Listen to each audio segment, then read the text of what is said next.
estudiado anteriormente 4 capítulos del libro de Nehemías. En el capítulo 1 vimos cuál fue la respuesta que dio Nehemías cuando se enteró de la situación de Jerusalén, de aquellos que habían vuelto de la cautividad, la condición de afrenta y oprobio en la cual se encontraban, y también que las murallas estaban destruidas. En el capítulo 1 vimos cómo Nehemías empezó a orar esperando el momento oportuno para hablar con el rey. En el capítulo 2 vimos la petición que le hizo Nehemías al rey. Si le place al rey y tu siervo ha hallado gracia delante de ti, envíame a Judá, a la ciudad de sus sepulcros de mi padre, y la reedificaré. Y el rey lo autorizó a hacerlo. En el capítulo 3 vimos la capacidad administrativa de Nehemías al poner a cada persona en el lugar adecuado en el proyecto de reconstrucción de las murallas de la ciudad. Hoy vamos a ver qué pasó en ese proceso de reconstrucción de la muralla. Aquí, como vimos en el capítulo anterior, él había enfrentado la oposición de los enemigos externos. Recuerden que esos enemigos externos quisieron amedrentarlos, asustarlos y venir a atacarlos inclusive, y ellos trabajaron con armas en las manos y montando vigilancia todo el tiempo. Ahora el enemigo es un enemigo interno. Hay peligros ahora porque empiezan los problemas internos. Miren, cuando uno tiene un enemigo externo, uno se agrupa para defenderse de ese enemigo, como vimos que pasó allí. Pero cuando el enemigo es interno, uno empieza a autodestruirse. Es más fácil enfrentar cualquier enemigo externo que uno tenga. Pero si el enemigo es interno y no se trata con eso, con el problema, cuando digo enemigo estoy hablando de problemas internos, corremos el riesgo de dividirnos y de destruirnos a nosotros mismos. Un enemigo, alguien que nos quiera hacer daño, no nos extraña que nos ataque, que diga cosas de nosotros, pero es más doloroso cuando el ataque viene de manos de un amigo, de un hermano. Es como dice el salmista en el Salmo 55:12. No me afrentó un enemigo, lo cual yo habría soportado, ni se alzó contra mí el que me aborrecía, pues me habría ocultado de él, sino tú, hombre, al parecer íntimo mío, mi guía y mi familiar, que juntos comunicábamos dulcemente los secretos y andábamos en amistad en la casa de Dios.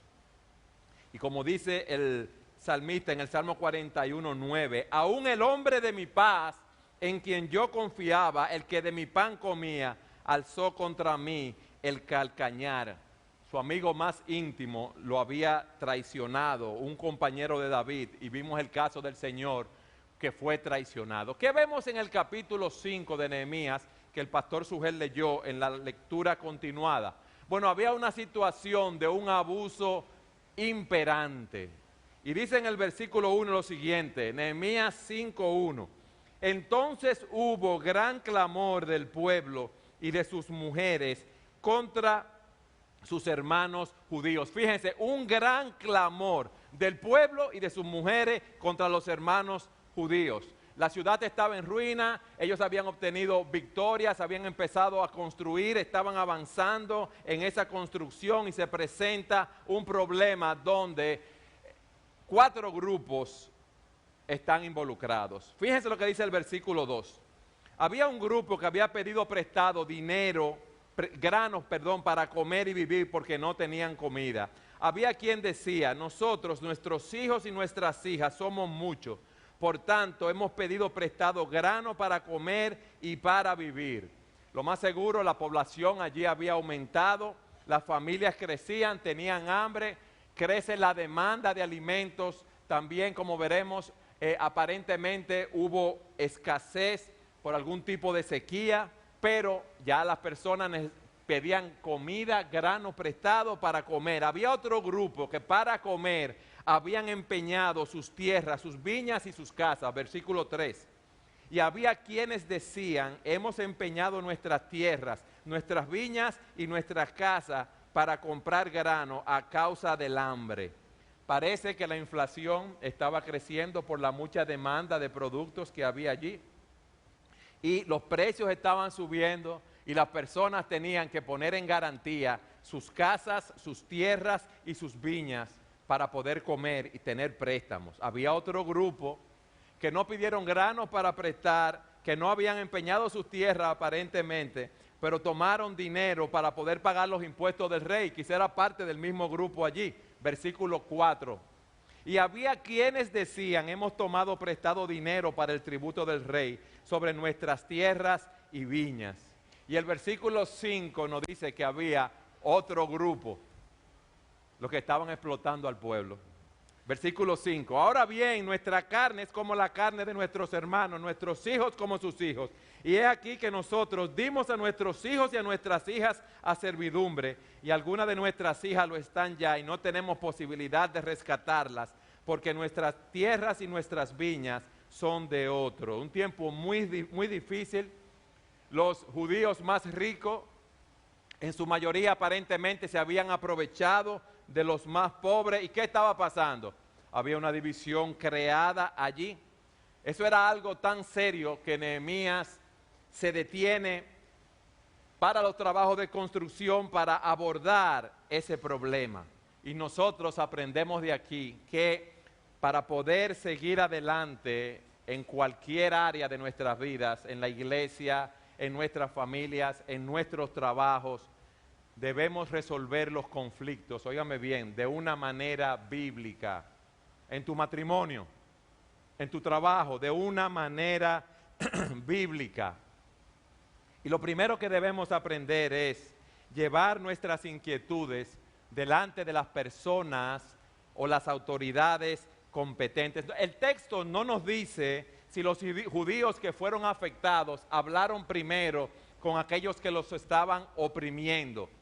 Pero eso es lo primero que debemos hacer si tenemos una diferencia con una persona, como vamos a ver.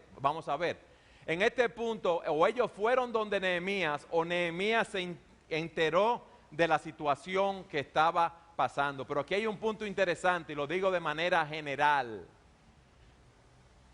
Las autoridades no pueden tratar un problema si no sabe que existe, como vamos a ver. Yo no puedo, como pastor de esta iglesia, tratar un problema de un hermano, que yo no sé que el problema existe, que él no lo ha hablado con uno en ese sentido. Hay hermanos que tienen problemas con otros hermanos y hablan con diferentes personas en la iglesia y no hablan con el hermano con el cual deben hablar, que es con el que tienen el problema.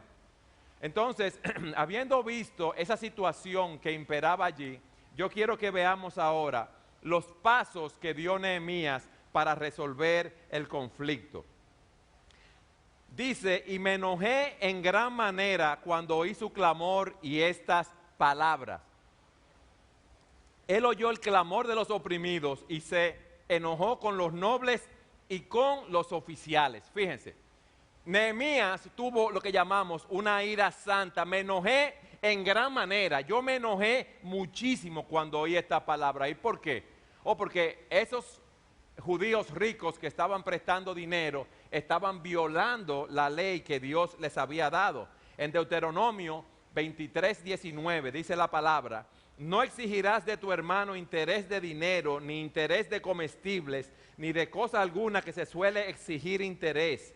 Del extraño podrás exigir interés, mas de tu hermano no lo exigirás, para que te bendiga Jehová tu Dios en toda obra de tus manos en la tierra donde vas, para tomar posesión de ella. Aparentemente, aquellos que habían prestado grano, que habían prestado dinero, que habían prestado para pagar los tributos, estaban cobrando el 1% de interés mensual.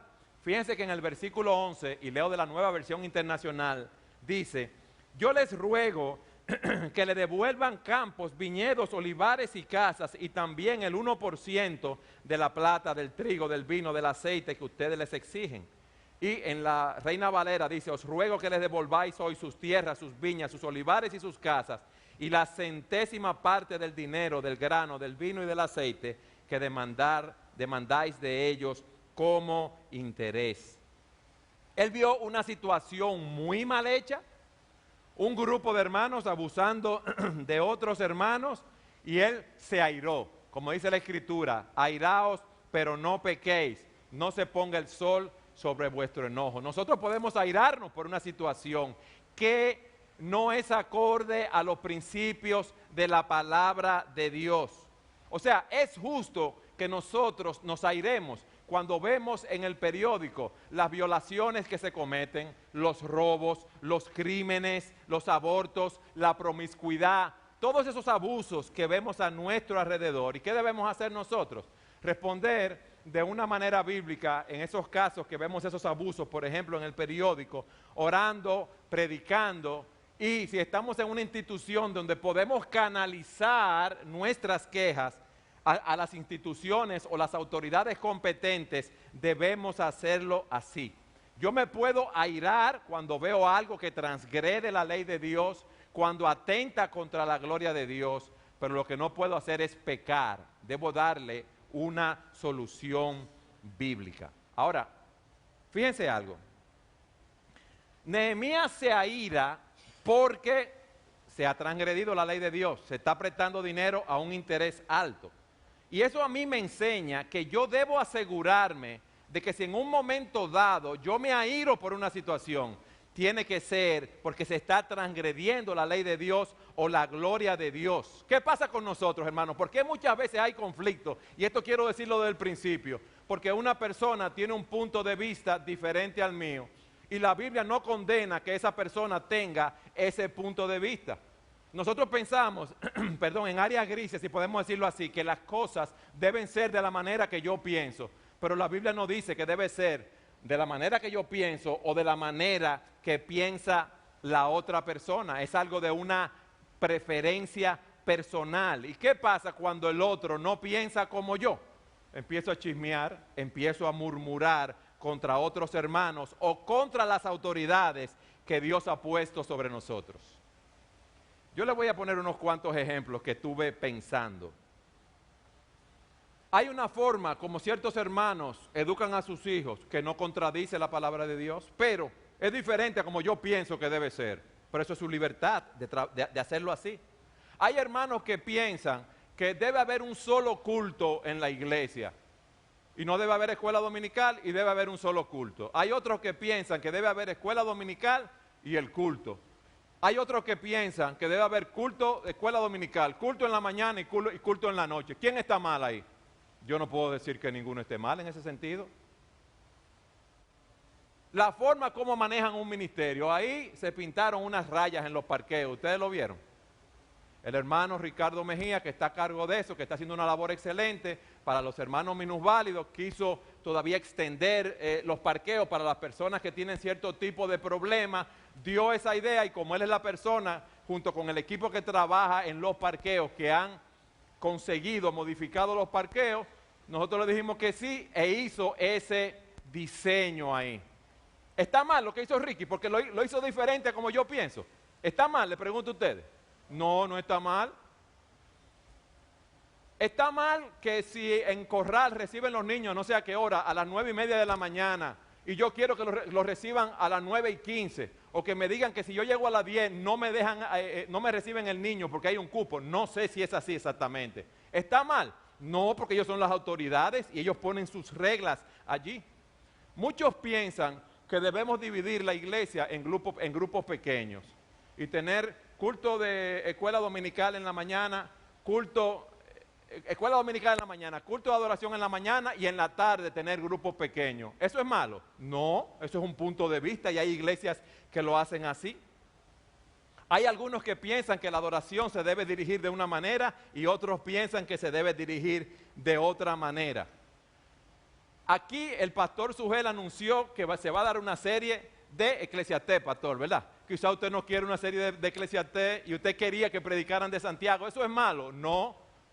Ahora, las autoridades, las personas que están a cargo de los diferentes ministerios, después de consultarlo, después de evaluarlo, tomaron una decisión. El punto es, ¿y por qué tiene que ser la cosa como yo digo entonces? Ese es el problema de nosotros. Y yo entiendo que mi palabra en esas áreas grises es ley y tiene que ser así. Y eso es parte del desorden que vemos en nuestro país, que cada quien quiere hacer como bien le pareciere. Hay una hilera para que los carros vayan uno detrás de otro y nos metemos la vía contraria para llegar primero al otro sitio. Y eso se transmite, eso se ve en todas las áreas de la iglesia. Mi palabra, como yo pienso, mi concepto, así que tiene que ser.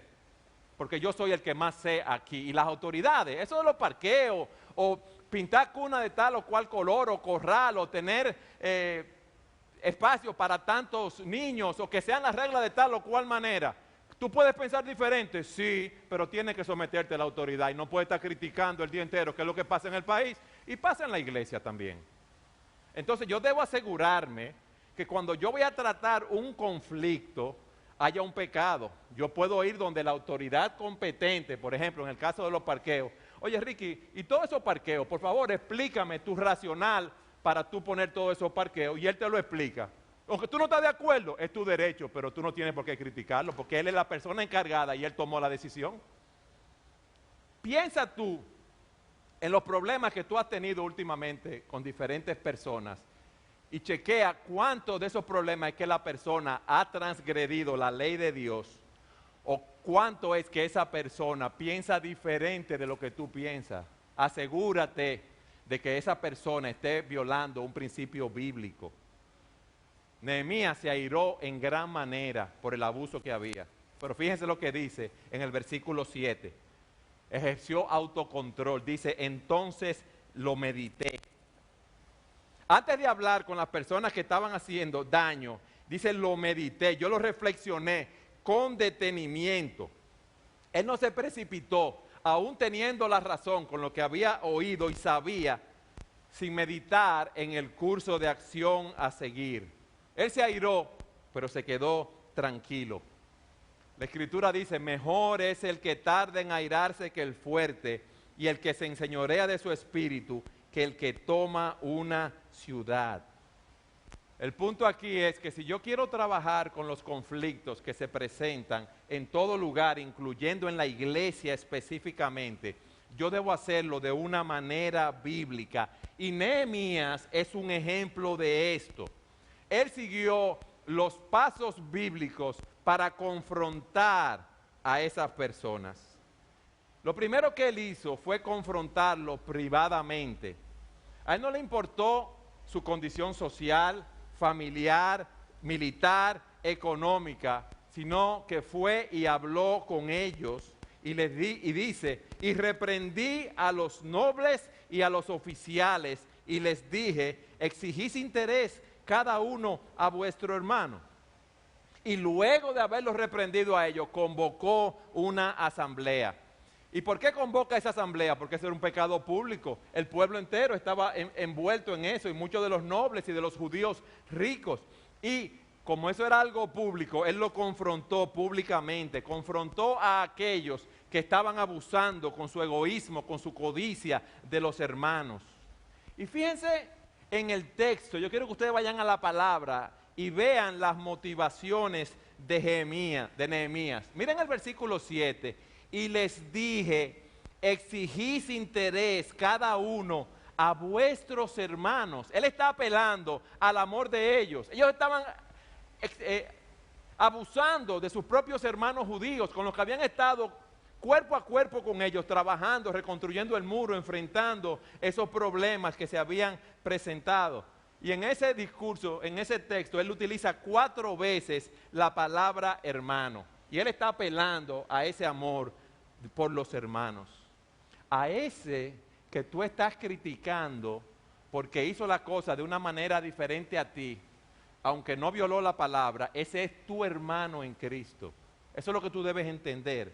Y él, en segundo lugar, otra motivación que les da en el versículo 8, y les dije, nosotros según nuestras posibilidades rescatamos a nuestros hermanos judíos que habían sido vendidos a las naciones y vosotros vendéis aún a vuestros hermanos y serán vendidos a nosotros. Dios a nosotros nos ha redimido, nos ha rescatado. El pueblo de Israel fue rescatado de la esclavitud por Dios con su mano poderosa. Nosotros fuimos rescatados del yugo babilónico. El mismo Nehemías había traído consigo algunos judíos que había rescatado de la esclavitud y ahora sus mismos hermanos judíos estaban esclavizando a sus hermanos para hacer dinero. ¿Y cuál fue la respuesta de los opresores aquí? Callaron, pues no tuvieron que responder.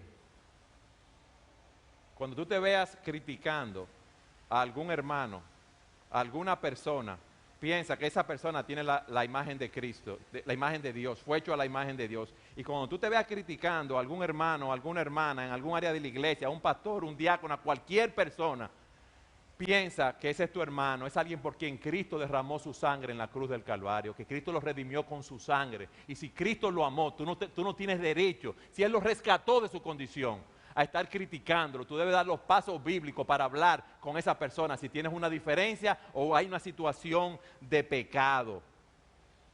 Versículo 9, miren lo que le dice, otra motivación. Y les dije, no es bueno lo que hacéis. ¿Por qué no es bueno? Porque estaban violando los principios de la palabra de Dios. Y miren lo que dice en la segunda parte del versículo 9. No andaréis en el temor de nuestro Dios para no ser oprobio de las naciones vecinas. Ustedes son testigos al mundo. Ustedes son un pueblo santo de Jehová.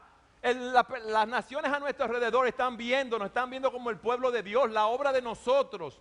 La obra que nosotros hacemos para Dios en nuestras vidas. Nosotros debemos andar en el temor de Dios. Y lo que estamos haciendo es un ridículo, un papelazo, dice él. ¿Por qué? Porque con esas actuaciones pecaminosas de esclavizar a los hermanos, de cobrarle intereses, de tener usura con ellos, no estamos dando un buen testimonio a las personas a nuestro alrededor. No estamos siendo sal y luz para las naciones. Lo que estamos haciendo, dice él, es algo vergonzoso. Mira esos judíos que profesan tanta fe en Dios, tanto amor por Dios, y mira cómo tratan a sus hermanos, los están esclavizando. Yo pensaba, y ¿qué dirían hoy en día? Pero ellos son cristianos y mira cómo se tratan, mira cómo él está hablando y criticando a su hermano en la fe. Wow, qué motivaciones más fuertes está dando él aquí. El amor de Dios por ellos, esos son sus hermanos. El propósito redentor de Dios, ese hermano fue rescatado por Dios, por Cristo, con su sangre. No es bueno lo que hacéis, está violando la palabra de Dios. Ustedes deben ser unos testigos al mundo de la obra de Dios. Y miren lo que ustedes están haciendo el ridículo, un papelazo. Y Nehemías tenía una limpia conciencia para decir estas cosas. No que fuera perfecto. Pero me imagino que cuando pecaba, confesaba su pecado en la presencia de Dios. Miren lo que dice el versículo 10. También yo y mis hermanos y mis criados les hemos prestado dinero y grano. Más adelante vemos que Nehemías había prestado y por su comportamiento, por las cosas que dice, como veremos, que no había cobrado interés. Pero también él, cuando habla con esas personas y le da todas esas motivaciones, él los exhorta a restituir lo que habían hecho mal. Os ruego que le devolváis hoy sus tierras, sus viñas, sus olivares, sus casas y la centésima parte del dinero, del grano, del vino y del aceite que demandáis de ellos como interés. Él los lleva a hacer una promesa de restitución. Mis amados, esa era una situación sumamente difícil que estaba resquebrajando la unidad del pueblo de Dios después de haber tenido una victoria en la reconstrucción de los muros. Fíjense lo que él hizo. Él tuvo una ira santa cuando vio que se había violado la ley de Dios. Él meditó en el curso de acción que debía seguir. ¿Y cuál fue el curso de acción de él? El curso de acción bíblico. Él fue a hablar con las personas que habían hecho el mal real, no que a él le parecía, un mal real. Los confrontó públicamente para que confesaran su situación e hicieran la restitución del lugar. Yo dije que Nehemías tenía una limpia conciencia, porque miren lo que dice en el versículo 14. Él era un ejemplo a seguir. También desde el día que me mandó el rey que fuese gobernador de ellos en la tierra de Judá, desde el año 20 del rey Artajerjes hasta el año 32, 12 años, ni yo ni mis hermanos comimos el pan del gobernador. Él tenía una limpia conciencia, él no abusó de su situación. Él no abusó de su liderato. Y por eso es que él puede hablar así. Durante esos 12 años, él cumplió con los dos grandes mandamientos de la ley expresados en Mateo. Amarás a Jehová tu Dios con todo tu corazón, con toda tu alma y con toda tu mente, y amarás a tu prójimo como a ti mismo. Él puso a un lado sus derechos y no sacó ventaja de su posición. En el versículo 15, él habla de lo que hicieron sus predecesores, que abrumaron al pueblo, tomaron de ellos por el pan y por el vino más de 40 ciclos de plata, y aún sus criados se enseñorearon del pueblo. Pero yo no hice así, óigame bien, yo no hice así, dice él, por temor de Dios. Era un hombre temeroso de Dios. Yo no quería faltar a Dios. Él tenía el compromiso de trabajar y se mantuvo trabajando continuamente en la obra que Dios le había asignado. Versículo 16.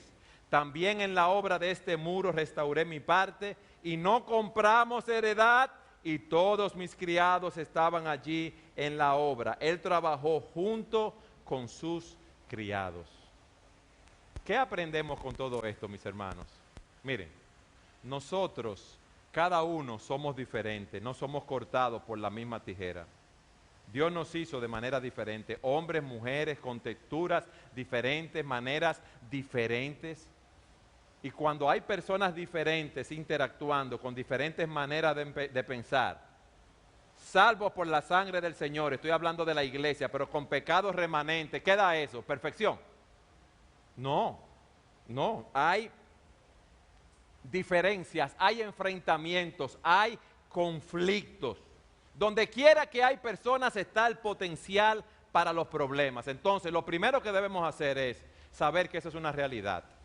Y yo debo tener el coraje o la valentía de hacer lo que hizo Nehemías en amor cuando se presenten los problemas, porque siempre va a haber diferencia, la va a haber. Si yo he pecado contra una persona, yo debo confesar mi pecado a Dios y a esa persona. Dice la Escritura que si confesamos nuestros pecados, Él es fiel y justo para perdonarnos y limpiarnos de toda maldad. Dice la Escritura que el que encubre su pecado no prosperará, mas el que lo confiesa y se aparta alcanzará misericordia. Si yo encubro mi pecado, yo no voy a prosperar. Yo no voy a tener una limpia conciencia, voy a tener una conciencia culpable, voy a perder el gozo de mi salvación. Y todos nosotros, mis hermanos, vamos a pecar en un momento dado contra un hermano, contra una persona.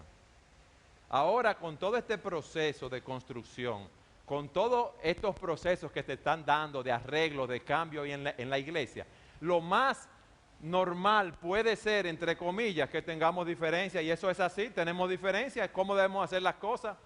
Y muchas veces, muchos de nosotros hemos pecado contra otros hermanos por la manera como ellos han hecho las cosas, pero no que han hecho algo de manera pecaminosa, sino porque lo han hecho de manera diferente a mí. Y yo he pecado contra esas personas. Y esas personas, muchos de ustedes, muchos de nosotros hemos pecado contra otros. ¿Y qué debemos hacer nosotros si traemos nuestras ofrendas al altar y vemos que allí tenemos algo contra alguien?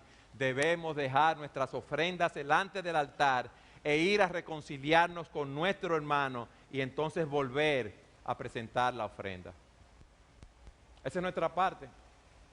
Pero también, si un hermano ha pecado, hablando contigo, cosas que tú sabes que han sucedido, ha transgredido la ley de Dios, lo que tú debes hacer es ir donde ese hermano y estando solo, ve y repréndelo. Si te oye, ha ganado a tu hermano. Si no te oye, ve con 2 o 3 testigos y hablen con él. Si no los oye, dilo a la iglesia y tenlo por gentil y publicano. Mis hermanos, eso fue lo que hizo Nehemías. Él reprendió, él lo confrontó a ellos. Él trajo a la luz lo que ellos estaban haciendo y les expuso su pecado. Si tu hermano peca contra ti, repréndelo, un verbo que está en imperativo. Debemos mostrar al hermano su pecado de una manera que no deje de reconocerlo por lo que es. Hermano, si tú eres de lo que otros vienen a pecar hablándote mal de otras personas en la iglesia y tú te quedas callado o callada y no los reprendes, ¿tú sabes lo que tú estás haciendo? Tú estás odiando al hermano. Porque dice la Escritura que el que ama reprende. Levítico 19:17 dice, no aborrecerás a tu hermano en tu corazón, reprenderás a tu prójimo. Tú lo tienes que reprender. No aborrecerás, reprenderás. No te vengarás ni guardarás rencor a los hijos de tu pueblo, sino que amarás a tu prójimo como a ti mismo. Yo soy el Señor. No odies, reprende. No guardes rencor en tu corazón, ama. Y ese es tu deber. ¿Y qué pasa, mis hermanos? Que nosotros muchas veces para mantener una buena relación con otras personas, es más, ya lo vemos como algo natural. Que los otros vengan, hablen, murmuren, chismeen, se quejen, digan cosas conforme a su propio criterio y nosotros nos quedamos callados y lo vemos como algo normal, cuando nosotros tenemos que reprender a esas personas. ¿Por qué? Por el bien, por la unidad del cuerpo de Cristo. Porque mientras esa persona esté en pecado, no va a funcionar en el cuerpo como debe funcionar. Yo quiero que ustedes vayan conmigo a Gálatas capítulo 6, versículo 1. Hermanos, si alguno es sorprendido en alguna falta, vosotros que sois espirituales, restauradlo con espíritu de mansedumbre, considerándote a ti mismo, no sea que tú también seas tentado. Si ese hermano tú lo ves cometer alguna falta real, está transgrediendo la ley de Dios, tú debes restaurarlo. Y esa palabra que se usa ahí es como cuando hay un hueso fuera de sitio. Imagínense que a mí se me desencaje la clavícula, yo quizás no pueda funcionar como debo funcionar con el brazo. ¿Por qué? Porque la clavícula está desencajada. Entonces esa clavícula tiene que ser encajada, debe ser restaurada, mis amados hermanos. Y la misma palabra se utiliza cuando hay una red de pesca que está llena de hoyos. ¿Qué pasa con esa red? Pues si tiene hoyos y no se remiendan, los pescados se salen de la red. Entonces, en la finalidad para la cual tenemos esa red de pescar no se está cumpliendo. ¿Por qué? Porque los pescados están escapando por los hoyos. Ahí tengo un problema en el hombro, el brazo no se está moviendo como debe de ser. Y es tu deber, óyeme bien lo que dice la Biblia, tu deber restaurarlo. Tú debes llevarlo a un lugar de utilidad a ese hermano. ¿Y cómo debo yo hacer eso? Hablando con el hermano, pero yo veo que tú estás aquí transgrediendo la ley de Dios en esto, en el pago de tus impuestos, criticando a todas las autoridades de la iglesia, criticando todo lo que se hace en la iglesia. Y lo que tú estás diciendo, si tú tuvieras razón, es tu deber no hablarlo conmigo. Ve a hablarlo con las autoridades, ve a hablarlo con las personas con quien tú debes hablar, porque conmigo tú no vas a resolver nada. Entonces ese hermano, esa hermana debe ser confrontado. Y si tú has pecado así, tú debes reconocer tu pecado, como dijimos al principio. Ve y pídele perdón a la persona con que tú hablaste. Pídele perdón si había más personas ahí cuando tú estabas emitiendo tus criterios de crítica. Fíjense, yo dije al principio, tú puedes disentir de cualquier persona en un área gris. Lo que tú no tienes derecho es estar criticando a esa persona, hablando en tu familia, con tus hijos, con los hermanos, de lo mal que en la iglesia, en cualquier área, se hacen las cosas. ¿Y quién eres tú para erigirte como juez? ¿Hay una autoridad puesta por Dios? Tú no eres la autoridad.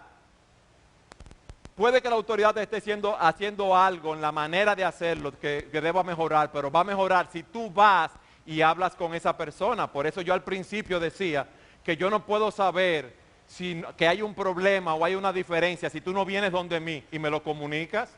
Tú tienes que decírmelo. Con los parqueos, miren hermanos del parqueo, yo creo que en vez de 10 parqueos, ustedes consideraron que se puede hacer algo mejor. Entonces los hermanos del parqueo te dan la racional por la cual ellos lo hicieron así. Pero nosotros arrancamos de inicio a chismear, a murmurar en la familia, con nuestros hijos, con los hermanos más cercanos. Y eso es un cáncer en la iglesia. Eso es pecado, hermano. Eso no tiene otro nombre. Eso es transgredir la ley de Dios. Eso es ponerse por encima de los demás. estar opinando. Y si tú conoces a un hermano que está así, criticando a una hermana o hermanos, es tu deber confrontarlo por amor. Porque si no lo reprendes, tú lo estás odiando, no lo estás amando. Y eso es lo que nosotros necesitamos, hacer lo que hizo Nehemías en este caso. Confrontar a los demás en amor.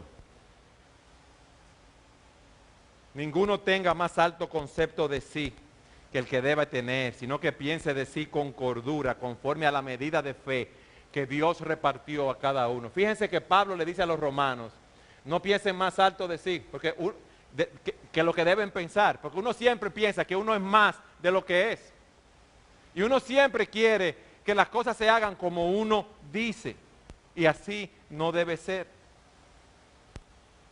Nosotros debemos ver cada situación que se presenta como una oportunidad para glorificar el nombre de Dios. Hermanos, si alguien peca, repréndelo. Esa es la manera de mostrar tu amor, repito. Pero ¿cuántas veces en tu casa tú te has sentado con tu esposa, tus hijos y algunos hermanos de la iglesia a criticar cómo las autoridades están haciendo las cosas? Yo no digo que las autoridades sean perfectas, pero son áreas grises que ellos cogieron un curso de acción.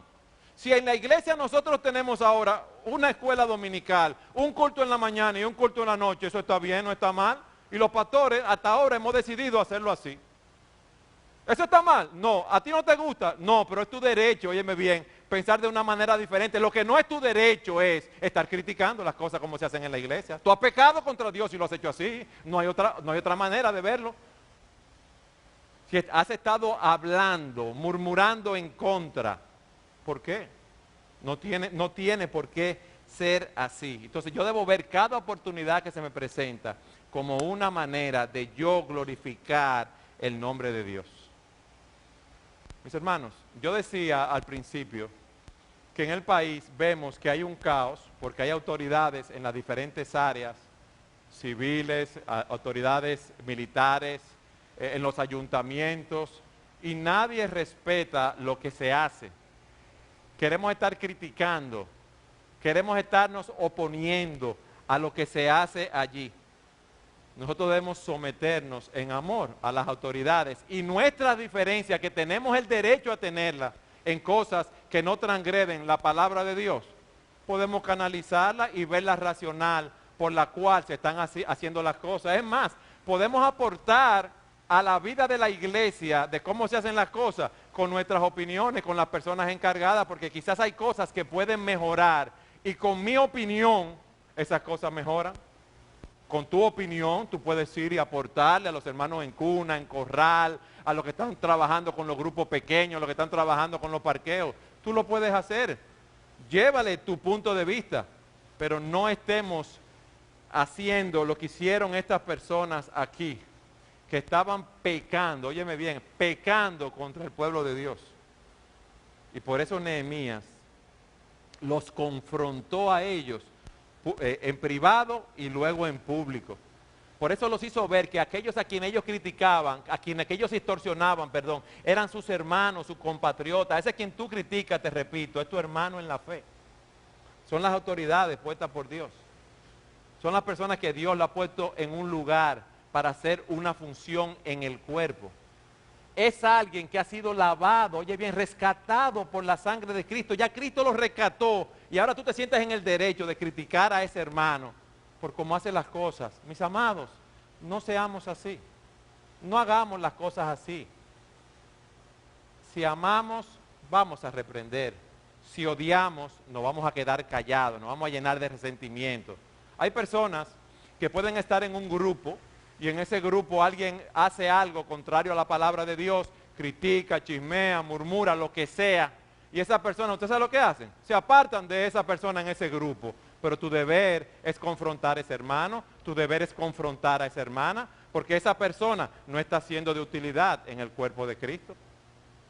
Y eso es algo de lo cual todos nosotros, óigame bien, todos nosotros debemos arrepentirnos de nuestros pecados y hacer un compromiso en la presencia de Dios de evitar que nos pase lo que estaba pasando aquí en Nehemías en el capítulo 5 con el abuso que estaban cometiendo esos judíos que tenían una buena posición económica y estaban transgrediendo la ley de Dios. Mis amados, todos estos principios, todos estos ejemplos que están aquí, Dios nos los puso para que nos sirvan como ejemplo. Óigame bien, como ejemplo. Para que no caigamos en esos pecados, para que sepamos cómo nosotros debemos comportarnos.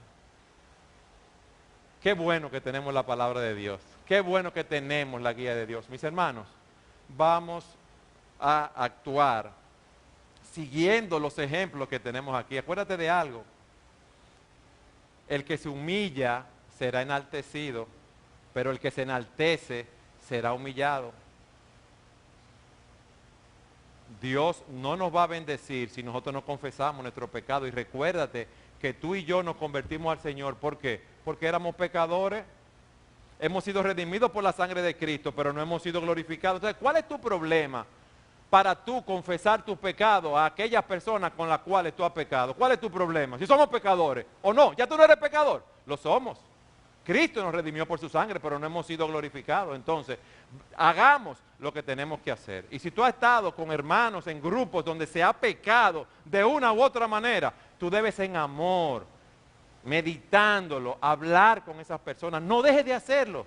Es por el bien de esa persona, por el bien tuyo, porque si no lo estás odiando, y por el bien del cuerpo de Cristo, para que este cuerpo bien concertado y unido crezca a la imagen de nuestro Señor. Eso es lo que nosotros necesitamos y eso es lo que debemos hacer. Que Dios ponga ese peso en nuestras conciencias, de actuar como actuó Nehemías, pero también de diferenciar cuando alguien ha pecado transgrediendo la ley de Dios y cuando alguien tiene una diferencia de opinión conmigo. El que difiera de mí, vamos a llamarlo un área gris, donde la Biblia no establece algo, no está en pecado, no está equivocado, no lo está, porque piensa diferente de como yo pienso. Y eso es lo que nosotros debemos entender, mis hermanos, y no erigirnos como jueces. Que hoy sea un día de hacer esa resolución, de arrepentirnos y seguir el ejemplo que vemos aquí en su palabra, para su gloria.